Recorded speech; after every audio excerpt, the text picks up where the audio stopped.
What's up? Carrie Lane here, and I'm here with Abby Trott, and we are at Comic-Con SDCC 2025. And fun questions starting off of karaoke, and it's just like, those characters you voice. I'm kind of curious, what would be their go-to karaoke songs?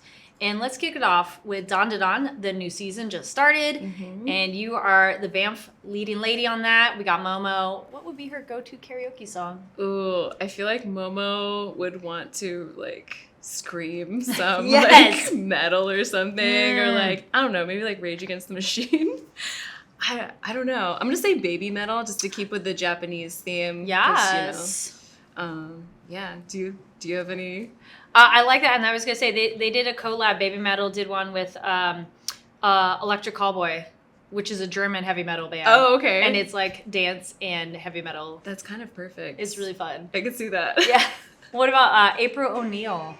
Ooh, April O'Neil. It's gotta be some 80s, something. Ooh. 80s. I don't know, or maybe I feel like April would sing Cyndi Lauper. Okay. Maybe. This is 80s April specifically. Yeah. Not any other version of April O'Neil. That's the one that I'm going for. Yeah. I love it. What about Magic? Magic? Oh, these are. Do you know how hard this is for me? Choosing songs. I get this question at conventions a lot, and I'm just I don't know. Of choosing music for characters? Yeah, it's come up a few times, and usually it's one specific character though. Oh, okay. And I'm I don't know. Magic. I feel like she's also got that kind of punk edge. I feel like maybe Linkin Park.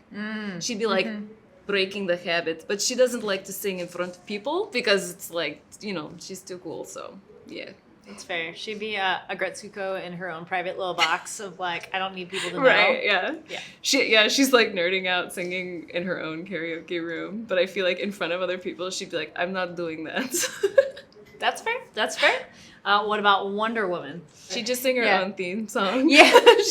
I have my own go-to karaoke songs, but I'm I feel like Killing Me Softly is on there. I do a lot of I'll do I kind of do, it depends on where I am, because I lived in Japan for 6 years, so if I'm in Japan, I play to they ballads over there, so I'll do Whitney Houston or something. But here I'll sing The Killers or more stuff that I like to listen to, I think, is my jam. But yeah, it's different when you're choosing for your characters, because they're not me, so they wouldn't sing the same stuff. That's fair. So they're not gonna sing. I would sing Haruka Kanata, which is the Naruto, one of the Naruto openings. I'm Magic's not gonna sing that at karaoke. So yeah, it's tricky. For me anyway. I don't know. Maybe some people have a really easy time with it. There we go.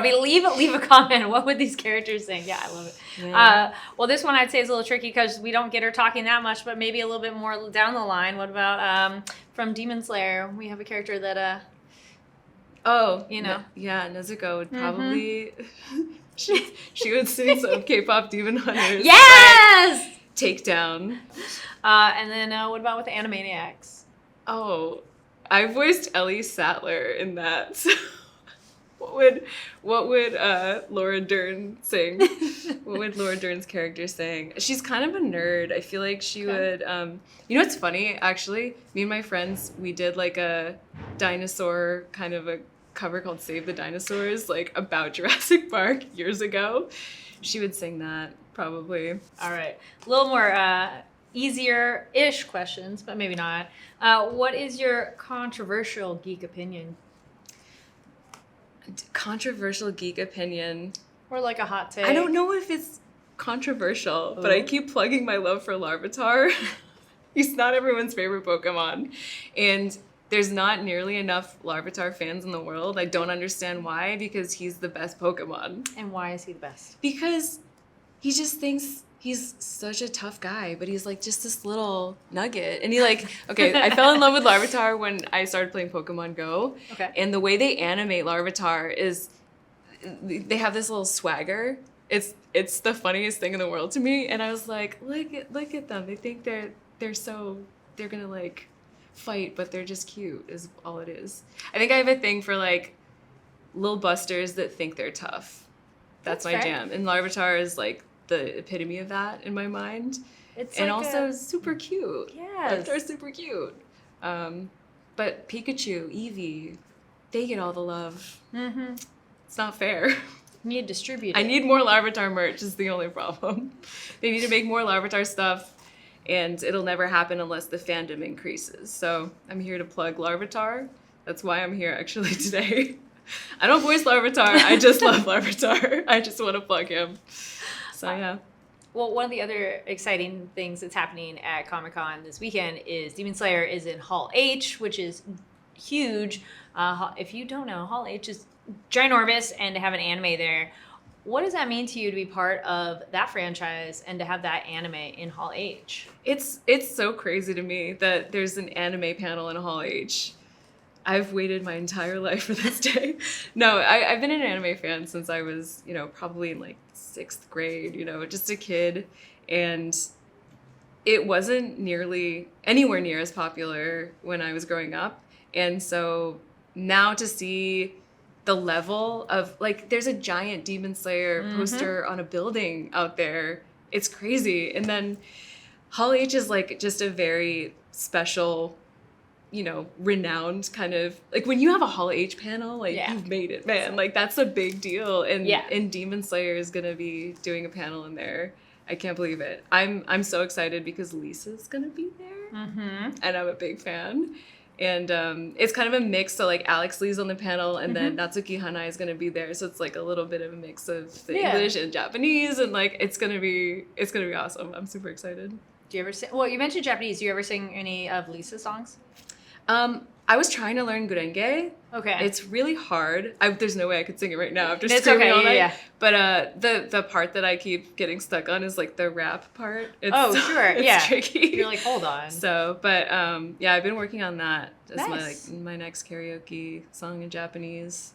That's a whole other skill to sing in another language, I would think. Like, speaking is one, and then singing. Or is that easier? Is that easier to sing along in Japanese versus trying to speak it? Because, singing, you're more hitting those sounds versus you could learn just the sounds and not know what it says. Exactly, which is what I did when I was in 6th grade and I was a little baby weeb, and I didn't know what the words meant, but like I still remember learning the song Dearest from Inuyasha, one of the endings, and I didn't know what they meant at the time. I just memorized the sounds, and then years later I studied Japanese and I started singing the song, and then I realized that I knew what it meant. Because like at the time when I learned it, I didn't. And so then saying the words out loud, I was like, actually, I understand this now. And wow, like it was a weird full circle moment. I feel that's like such a cool coming together of like information in your brain. Yeah, it's like, it's weird how your brain works, but I think like speaking is definitely trickier because you have to organically make conversation. So, and then when you don't use Japanese,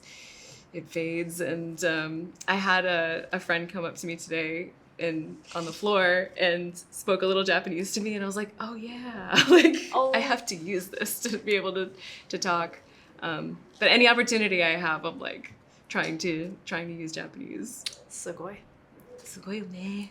Sugoku nai yo. Sugoku nai. Yeah, it's Nihongo wa hanashimasu. Skoshi. Yeah.